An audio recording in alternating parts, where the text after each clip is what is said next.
Welcome to our channel of IGNOU Audiobooks, Indira Gandhi National Open University, Master of Social Work, Counseling, MSWC. Second year, MSW 013 Introduction to Psychological Basis of Counseling. Block 1 General Psychology, Unit 3, Psychotherapeutic Approaches to Counseling. 3.0 Objectives. After reading this unit, you should be able to understand the various therapeutic approaches. 3.1 Introduction. Psychotherapy is the treatment of mental and emotional disorders through the use of psychological techniques designed to encourage communication of conflicts and develop insight into problems, with the goal being relief of symptoms, changes in behavior leading to improved social and vocational functioning, and personality growth. The common part of these techniques is direct personal contact between therapist and patient, mainly in the form of talking. Owing to the nature of these communications, there are significant issues of patient privacy or client confidentiality. Psychoanalysis was the earliest form of psychotherapy, but many other theories and techniques are now used by psychotherapists, psychologists, psychiatrists, personal growth facilitators and social workers. While behavior is often a target of the work, many approaches value the notion of psyche in the root of the word.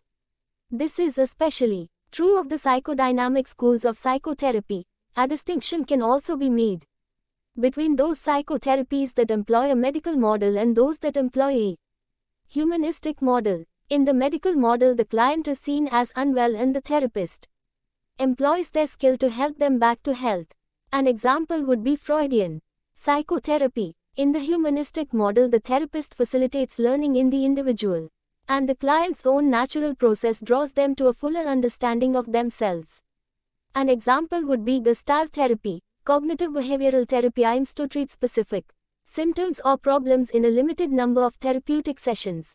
In this unit, we will examine some of the psychotherapeutic approaches in detail. 3.2 Ego Psychology. Ego psychology is a school of psychoanalysis rooted in Sigmund Freud's structural id-ego-superego model of the mind. Among the best-known ego psychologists who added to the theoretical model of psychoanalysis were Anna Freud, Heinz Hartmann and Erik Erikson. According to them, development of personality takes place across the lifespan.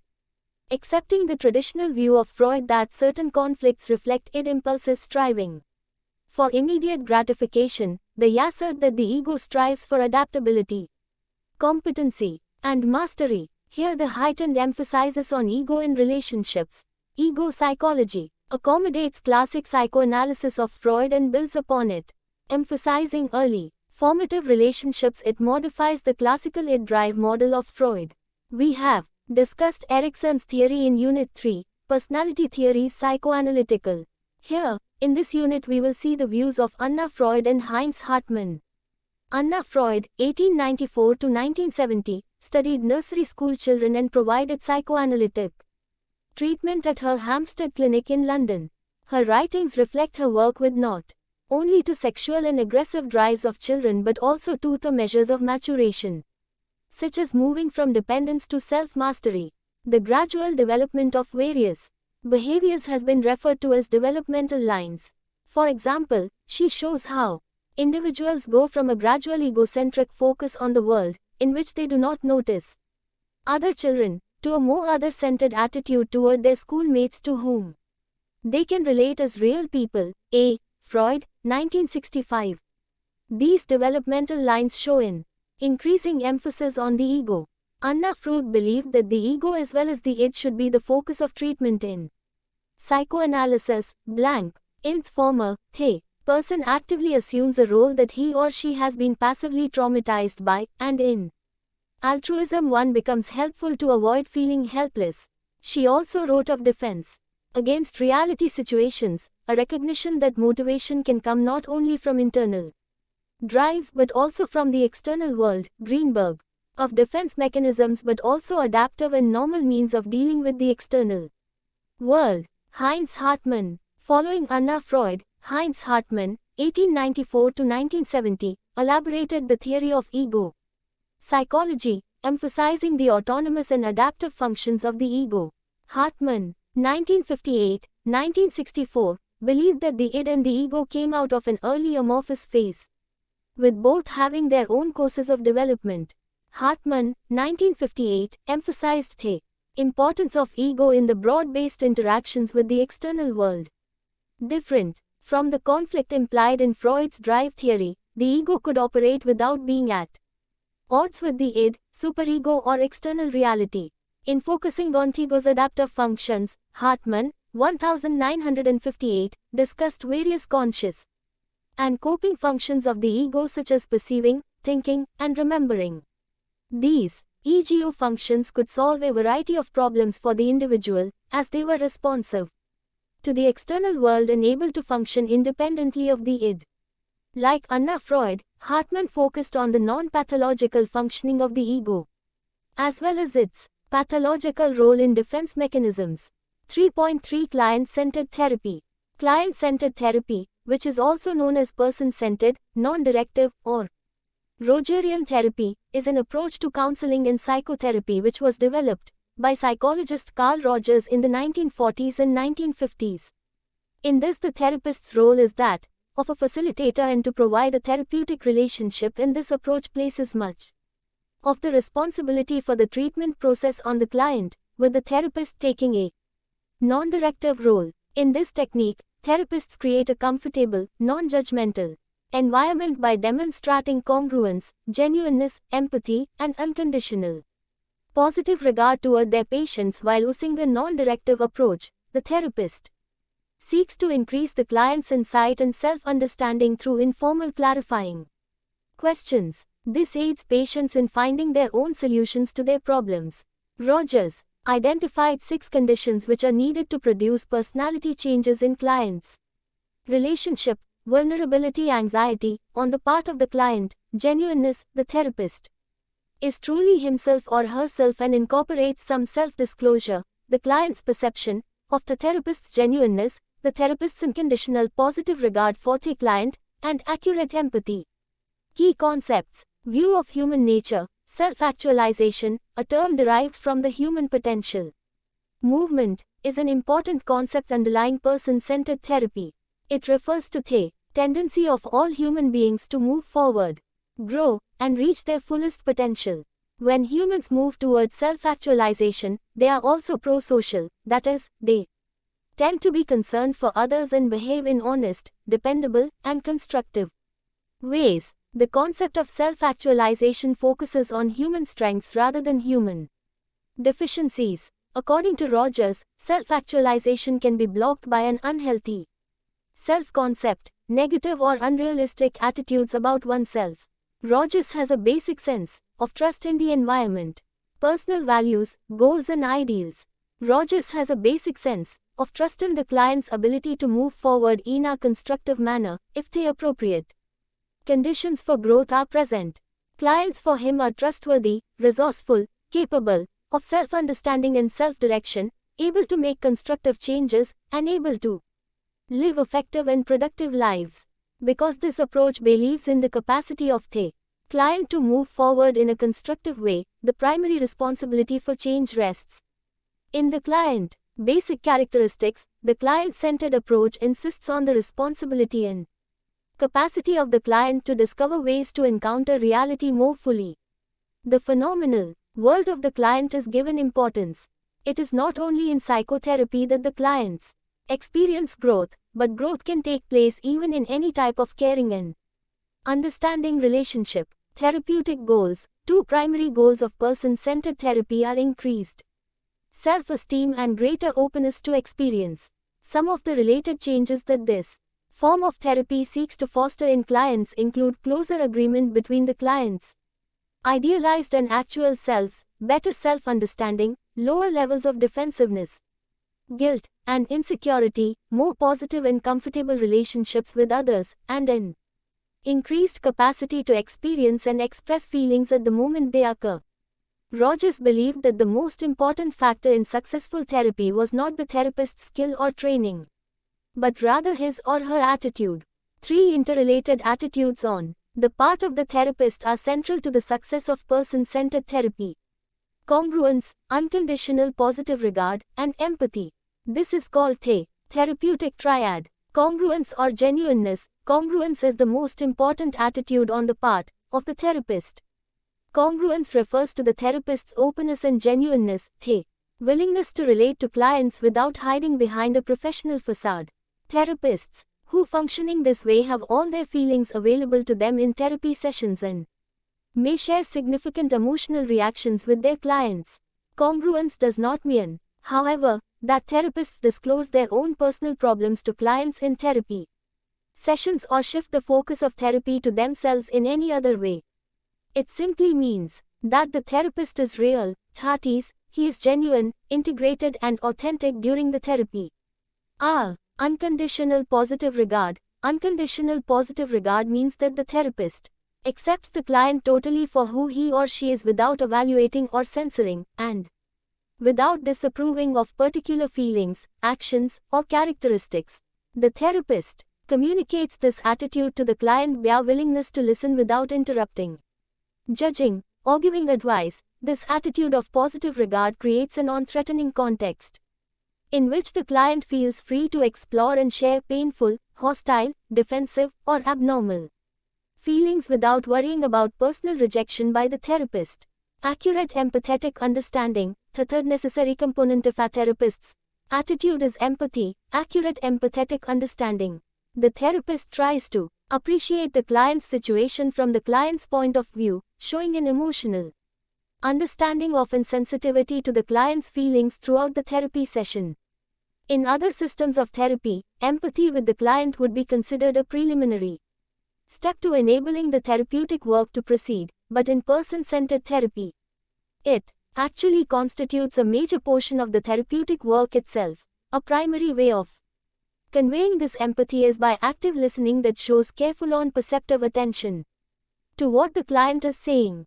In addition to standard techniques, such as eye contact, that are common to any good listener, person-centered therapists employ a special method called reflection, which consists of paraphrasing or summarizing what a client has just said. This technique shows that the therapist is listening carefully and accurately, and gives clients an added opportunity to examine their own thoughts and feelings as they hear them repeated by another person.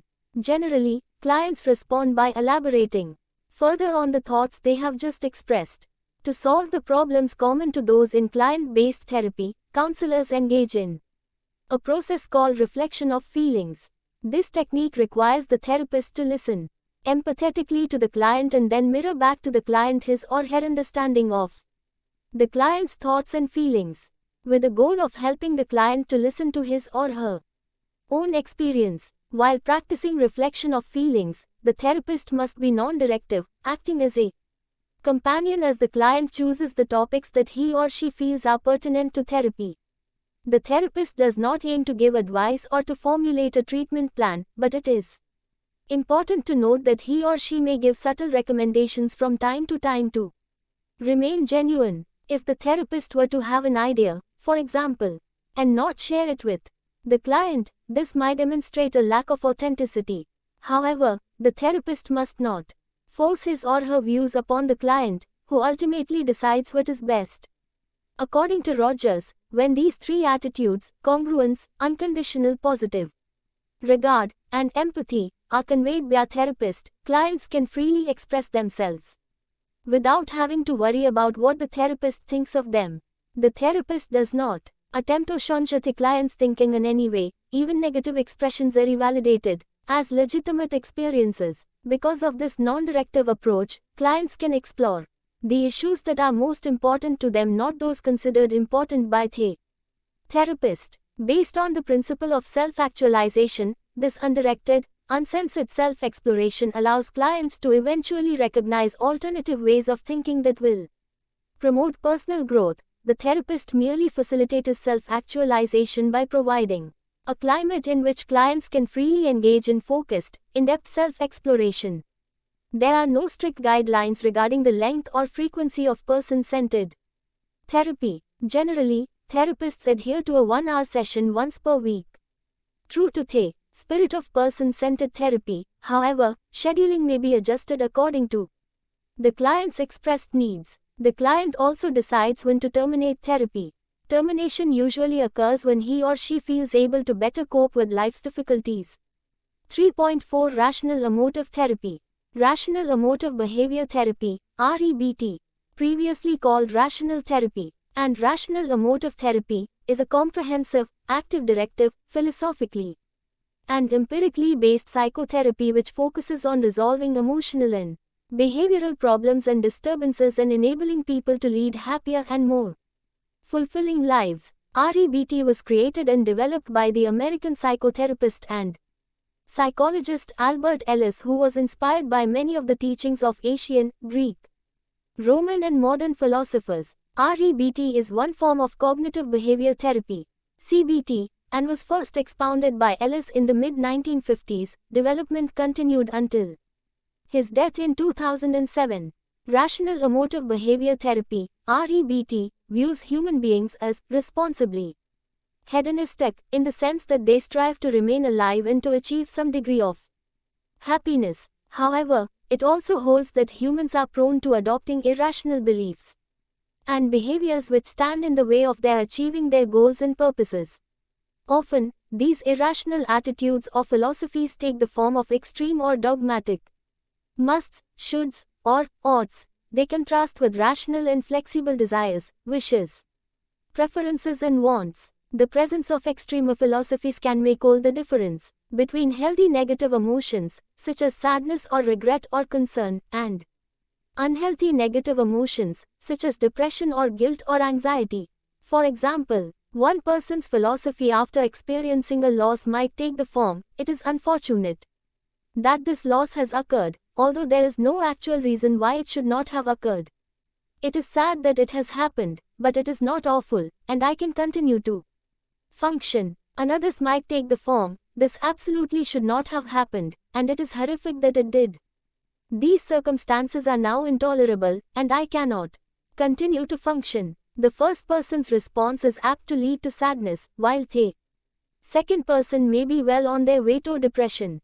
Most importantly of all, REBT maintains that individuals have it within their power to change their beliefs and philosophies profoundly, and thereby to change radically their state of psychological health. There are 12 irrational ideas that cause and sustain neurosis as explained by Albert Ellis. These core irrational ideas, which have been clinically observed, are at the root of most neurotic disturbance. Some of them are as follows. The idea that it is a dire necessity for adults to be loved by significant others for almost everything they do, instead of their concentrating on their own self-respect, on winning approval for practical purposes, and on loving rather than on being loved. The idea that it is horrible when things are not the way we like them to be, instead of the idea that it is too bad, that we would better try to change or control bad conditions so that become more satisfactory, and, if that is not possible, we had better temporarily accept and gracefully lump their existence.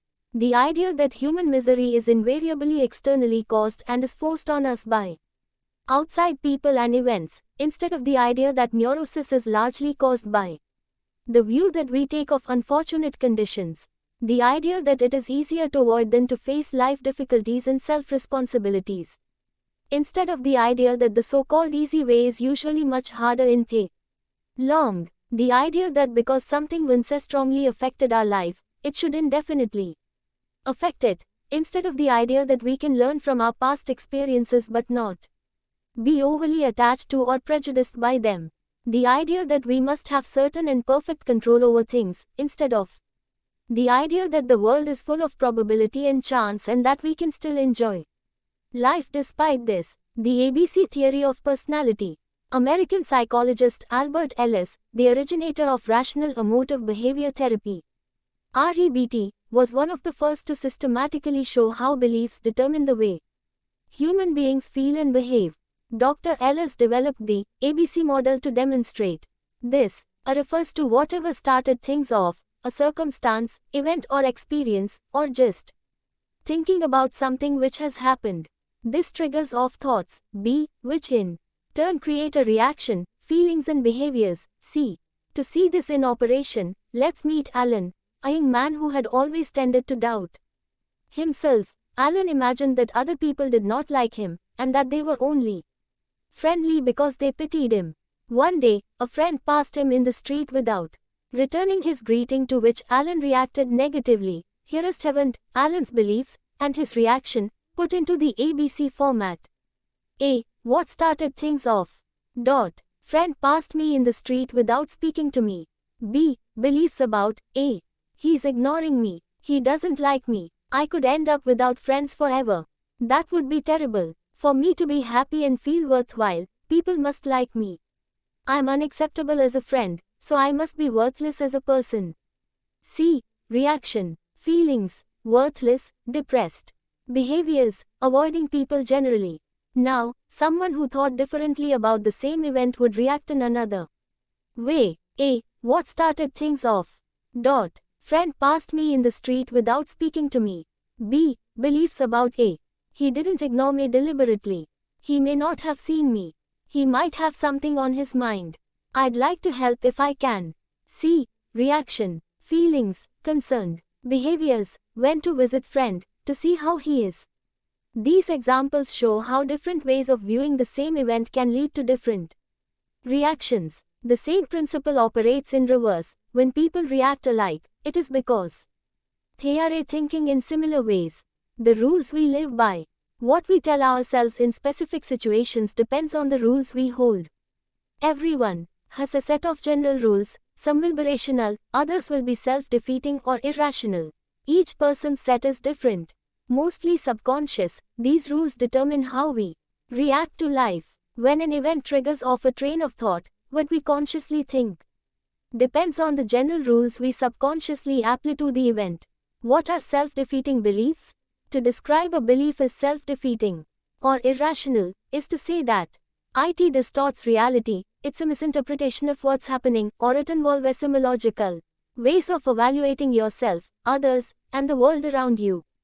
It blocks you from achieving your goals and purposes. It creates extreme emotions which persist and which distress and immobilize, and it leads to behaviors that harm yourself, others, and your life in general. Rational thinking. Rational thinking presents a vivid contrast to its illogical opposite.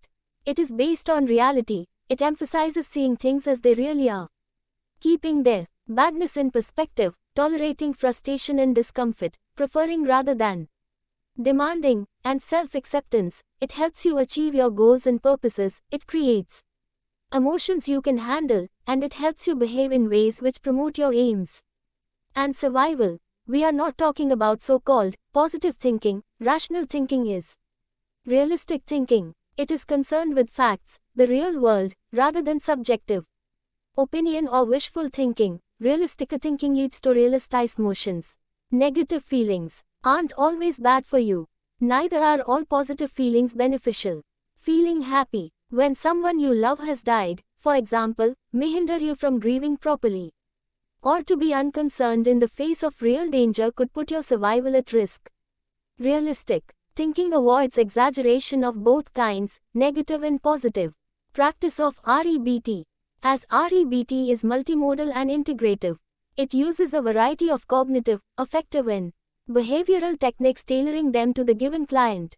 Cognitive methods. The therapist points out to the client in a direct and quick manner what it is that she is continuing to tell himself, herself, and then teach him, her how to deal with such self-statements. It heavily relies on thinking, disputing, debating, challenging, interpreting, explaining and teaching. Some of the techniques are disputing irrational beliefs, cognitive homework, changing one's language and use of humor. Emotive techniques. Clients are taught to accept themselves unconditionally, and this is done by modeling of the therapist himself. Some of the emotive techniques are rational, emotive imagery, role-playing, shame-attacking exercises and use of force or vigor. Behavioral techniques. Most of the behavior therapy procedures are used, especially operant conditioning, self-management principles, systematic desensitization, relaxation techniques and modeling. Clients are encouraged to do things which they are afraid of doing. For example, a person who is afraid of dogs may be asked to approach a dog and even gradually touch it later. Thus, the basic process of change which REBT attempts to foster and begins with the Client acknowledging the existence of a problem and identifying any meta disturbances about that problem, i.e., problems about the problem, such as feeling guilty about being depressed. The client then identifies the underlying irrational belief which caused the original problem and comes to understand both why it is irrational and why rational. Alternative would be preferable. The client challenges their irrational belief and employs a variety of cognitive, behavioral, emotive and imagery techniques to strengthen their conviction in a rational alternative. They identify impediments to progress and overcome them, and they work continuously consolidate their gains and to prevent relapse. To further this process, RET advocates a selective eclecticism, which means that REBT counselors are encouraged to make use of techniques from other approaches, while still working specifically within the theoretical framework of REBT. In other words, REBT maintains theoretical coherence while pragmatically employing techniques that work. Throughout, the counselor may take a very directive role, actively disputing the client's irrational beliefs, agreeing homework assignments which help the client to overcome their irrational beliefs, and in general, pushing the client to challenge themselves and to accept the discomfort which may accompany the change process. 3.5 Transactional Analysis. Transactional analysis, TA, is a model of psychotherapy and theory of personality, which integrates psychoanalytic concepts with humanistic philosophy. There are three distinct yet interrelated schools of theory and practice which have been developed. From Eric Burns, 1910 to 1970, Original Teaching, the Basic Philosophical Assumptions are: people are born okay, psychological disturbances acquired. People are capable of thinking independently, unless severely brain damaged. People are responsible for the decisions they make and their consequences. A distinguishing feature of TA is the use of formal treatment contracts. Client and therapist negotiate a treatment contract with a clearly defined observable outcome. This makes explicit the joint responsibility of client and therapist in the relationship and acknowledges their equal worth. An important part of TA practice is the sharing of information. Clients have access to records, plan their treatment and are encouraged to learn the theory so that they can work with the therapist as they map the nature of their problems. TS basically compose of four types of analyses: structural analysis, analysis of personality; transactional analysis, analysis of interpersonal communication or what people do and say; game analysis, analysis of ulterior transactions leading to a payoff or psychological games people play; script analysis, analysis of the life plan or specific life drama that persons compulsively play out; structural analysis, it is the process of analyzing personality in terms of egostatis is called structural analysis. It is important to remember that ego states do not have an existence of their own. They are concepts to enable understanding. Byrne defined an ego state as a consistent pattern of feeling and experience directly related to a corresponding consistent pattern of behavior. Ego states. Each person has three ego states which are separate and distinct sources of behavior: the parent ego state, the adult ego state, and the child ego state. These are not abstract concepts but realities. Ego states are colloquially termed parent, adult, and child. The three ego states can be defined as follows. The parent ego state: as we grow up we take in ideas, beliefs, feelings and behaviors from our parents and caretakers and our environment. If we live in an extended family, then there are more people to learn and take in from. The parent ego state contains the attitudes and behavior incorporated from external sources, primarily parents, externally. It is expressed toward others in prejudicial, critical and nurturing behavior. For example, we may notice that we are saying and doing things just as our father, mother, grandmother may have said or done, even though, consciously, we don't want to. We do this as we have lived with this person so long that we automatically reproduce certain things that were said to us, or treat others as we might have been treated.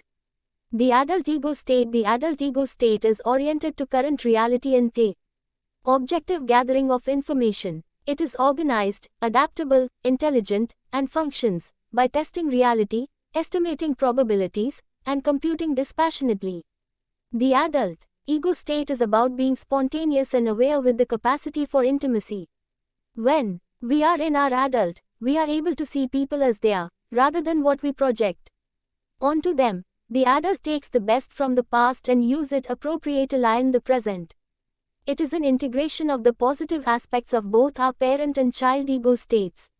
So, this can be called the integrating adult. Integrating means that we are constantly updating ourselves through our everyday experiences and using this to inform us. Adult ego state is reality-based. It consists of rational thinking, collection and storing data, analyzing, exploring, estimating, executing, evaluating and monitoring. The child ego state. This is the most primitive part of one's self. This is the seat of emotions like happiness, anger, sadness, fear, anxiety, despair, frustration and so on. It contains all the impulses that come naturally an infant. It also contains the recordings of the child's early experiences, responses and the positions taken about self and others, experiences joy, sadness and other emotions. When you are feeling and acting as you did when you were a child, you are in your child ego state.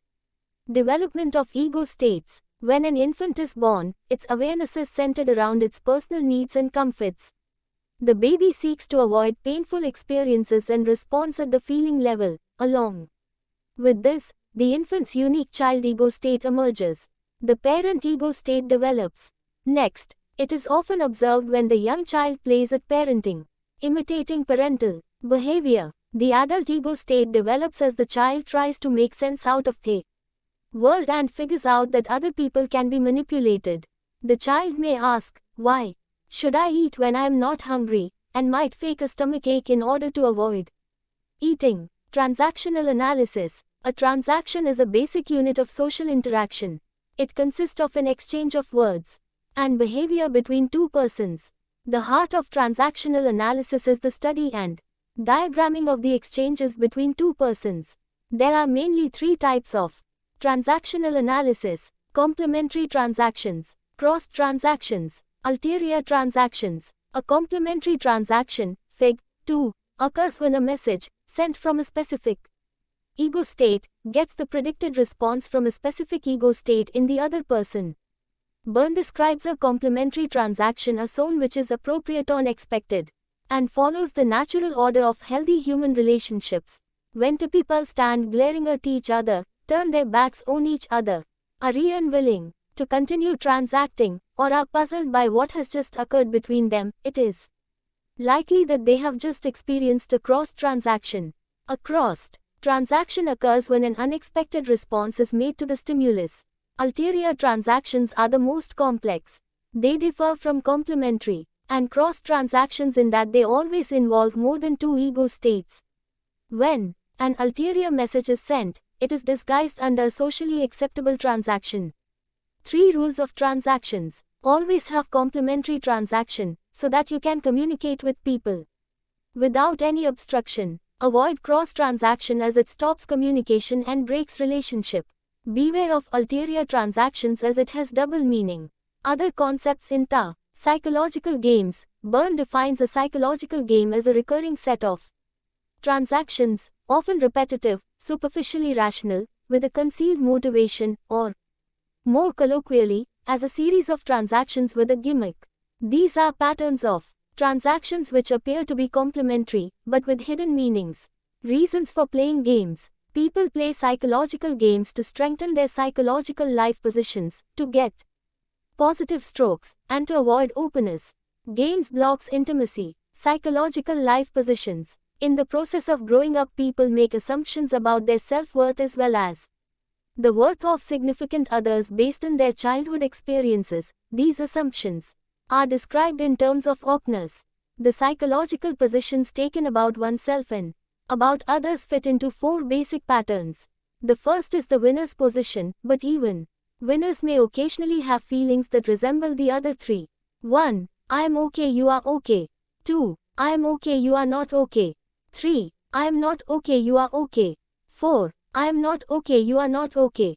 Strokes. Strokes are exchanged whenever 2 persons are met. The term stroke refers to giving some kind of recognition to the other, Stroke is a unit of recognition which may be positive or negative. Positive strokes make one person feel good and contribute to a person's sense of being okay. Negative strokes hurt physically or emotionally and make one feel less, not okay. Discounting and negative stroking. A discount is either the lack of attention or negative attention that hurts physically or emotionally. A person who is ignored, teased, diminished, humiliated, physically degraded, laughed at, called names, or ridiculed is in some way being treated as insignificant. A discount occurs if 1. The problem itself is not taken seriously.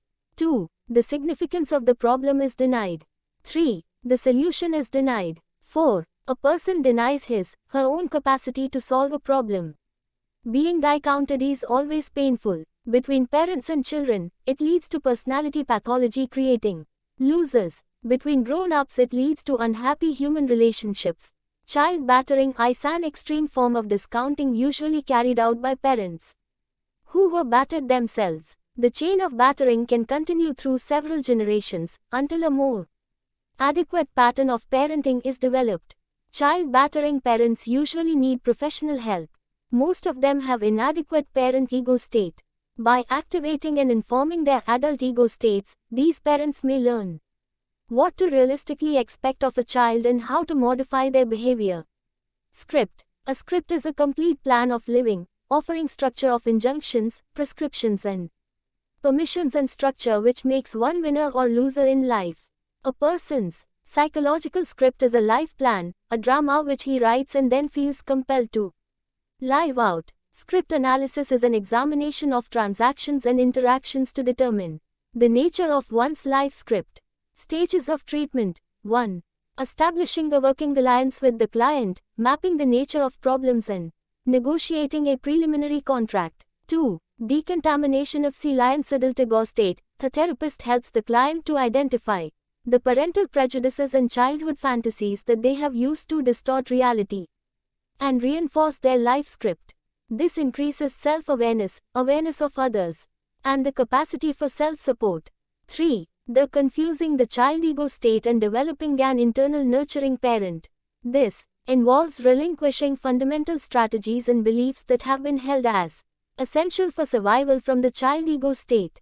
It is important to establish that they have decided to keep themselves safe, act safely with others and stay in touch with reality. The therapeutic relationship and the potency of the therapist provides the necessary containment. 4. The final stage of therapy is the integration of new decisions and bringing to a close the therapeutic relationship. This stage often involves the client reviewing other relationships, discovering disowned aspects of their authentic self and experimenting with new ways of being. 3.6 Behavioral approaches. Built on scientific principles of behavior that have been developed over the last 100 years, behavior therapy began in the late 1950s. Many of the first therapeutic approaches were based on Pavlov's 1849 to 1936 concept of classical conditioning and Skinner's 1904 to 1990 work on operant conditioning. The research, along with studies on observational learning, provided a background for the development of psychotherapeutic behavioral techniques. Behavior therapists have been able to apply basic principles such as reinforcement, extinction, shaping of behavior, and modeling to help clients. Classical conditioning. In 1900, Ivan Pavlov, a physiologist, was the first one to demonstrate classical conditioning. A dog will naturally salivate when it is shown a meat piece. Since salivating happens naturally, it is called unconditioned response, UNR. The trigger, which is a meat piece, is a unconditioned stimulus, UNS, supposing wearing a bell while presenting the meat piece over a number of times. Later just the ringing of the bell alone will make the dog salivate. Now the ringing of the bell is conditioned stimulus, CS, and the new response of salivating to the sound of the bell is conditioned response, CR. This is called classical conditioning. Operant conditioning. Whereas classical conditioning focuses on the antecedents of behavior, the presentation of the CS before UCS, operant conditioning focus on antecedents and consequences of behaviors. Based on the early work of E. L. Thorndike, 1874, 1949, and B.F. Skinner. Operant conditioning, also known as instrumental conditioning, laid the groundwork for much of what constitutes behavior therapy today. This work formed the basis for the application of principles of behavior to a wide variety of problems, especially those dealing with severe mental disabilities such as schizophrenia and autism. Basically, operant conditioning is a type of learning in which behavior is altered by systematically changing consequences. Social learning theory. Whereas classical and operant conditioning focus on overt behavior, actions that people can directly observe, social learning theories focus on the study of covert behaviors, those that take place within the individual and cannot be observed, or at least not easily. These include physiological responses, such as blood pressure and muscle tenderness and anger. The term cognitive behavioral is often used to describe theorists who consider both overt and covert behaviors in their research and psychotherapy. One particularly significant contribution to this field has been the research of Albert Bandura, 1925, which can be traced to earlier investigators such as Mary Cover Jones, 1896 to 1987.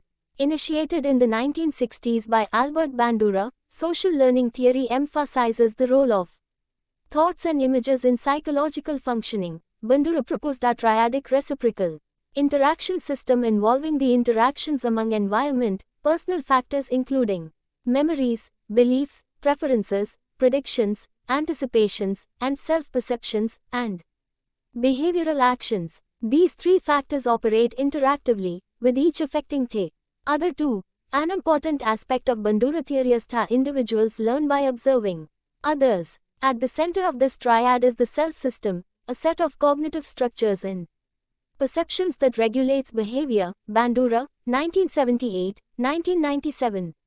These cognitive structures include self-awareness, self-inducements, and self-reinforcement that can influence thoughts, behaviors, and feelings. Related to these is the concept of self-efficacy, which deals with how well people perceive that they are able to deal with difficult tasks in life. Bandura, 1986. Associated with a strong sense of self-efficacy is the ability to accomplish significant tasks, learn from observation, believe that one can succeed, and have a low level of anxiety. Although classical conditioning and operant conditioning are important components of behavior therapy as it is practiced today, a blend of cognitive and behavioral approaches is more representative of current practice, particularly for people who are not living in institutions. Behavior theory and personality. Unlike most theories of psychotherapy which we discussed in this block, behavior therapy does not have a comprehensive personality theory from which it is derived. Libet. In frequency, the event is a positive reinforcer. Spiegler. Positive reinforcement is considered to be one of the most widely used behavior therapy procedures because of its effectiveness in bringing about changes in behavior and its compatibility with cultural values. Grodin. Stimuli. Discrimination. The ability to be able to react differently, depending upon the stimulus condition that is presented, is extremely important for individuals. Discrimination comes about as certain responses are reinforced and others are ignored and thus extinguished. Shaping. When a therapist shapes a client's behavior, reinforcement, extinction, generalization, and discrimination are involved. In shaping there is a gradual movement from the original behavior to the desired behavior by reinforcing approximations of the desired behavior. General treatment approach. Behavioral therapists shape developed a variety of methods based on behavioral principles to reduce fear and anxiety and to change other behaviors. Perhaps the best known method is Warple's 1915 to 1997 desensitization method that makes use of relaxation and gradual imaginal strategies. Some approaches use intense imaginal strategies, others work in the actual environment that causes anxiety, yet the techniques include modeling the behavior of others by combining behavioral and cognitive approaches. Daniel Meichenbaum, 1977, has created stress management approaches. Each of these is described further. Systematic desensitization, developed by Joseph Wolpe, 1958, systematic desensitization was designed to treat Patients who presented with extreme anxiety or fear towards specific events, people, or objects, or had generalized fears. The basic approach is to have clients replace their anxious feelings with relaxation. The first step is to teach the client relaxation responses that compete with and replace anxiety. Second, the events that make the client anxious are assessed and arranged by degrees of anxiety. The third step is to have the client imagine anxiety-evoking situations while being relaxed, repeated in a gradual manner, so that relaxation is paired with thoughts of events that had previously evoked anxiety. The client is systematically desensitized to situations that had previously created anxiety. Relaxation. The process of progressive relaxation was first developed by Jacobson, 1938. Basically, it involves tensing and relaxing muscle groups including arms, face, neck, shoulders, chest, stomach, and legs, to achieve deeper and deeper levels of relaxation. Anxiety hierarchies. Obtaining detailed and highly specific information about events that cause a client to become anxious is the essence of constructing an anxiety hierarchy. Often several hierarchies representing different fears are constructed. After describing the events that elicit anxiety, clients then list them in order from least anxiety-evoking to most anxiety-evoking. This is often done by assigning a number from 0 to 100 to each event. In this, Y subjective units of discomfort scale, SUDs, is developed, with 0 representing total relaxation and 100 representing extremely high anxiety. These units are subjective and apply only to the individual. As systematic desensitization progresses, events that originally had high SUDs ratings have lower SUDs ratings. Desensitization. Although the relaxation process may not be fully mastered, the desensitization procedures can start. Wall, 1990. During the first desensitization session, the therapist asks clients, after they are relaxed, how many suits they are experiencing. If the level is too high, above 25, relaxation is continued. The first scene presented is a neutral one, such as a flower against a background. This provides an opportunity for the therapist to gauge how well the client is able to imagine or visualize.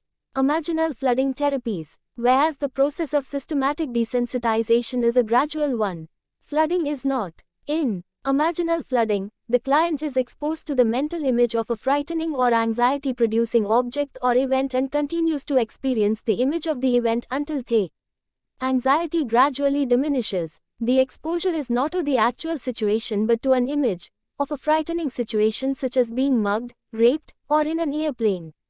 The basic procedure in imaginal flooding is to develop scenes that frighten or induce anxiety in the client and then have the client imagine the scene fully and indicate SUDs.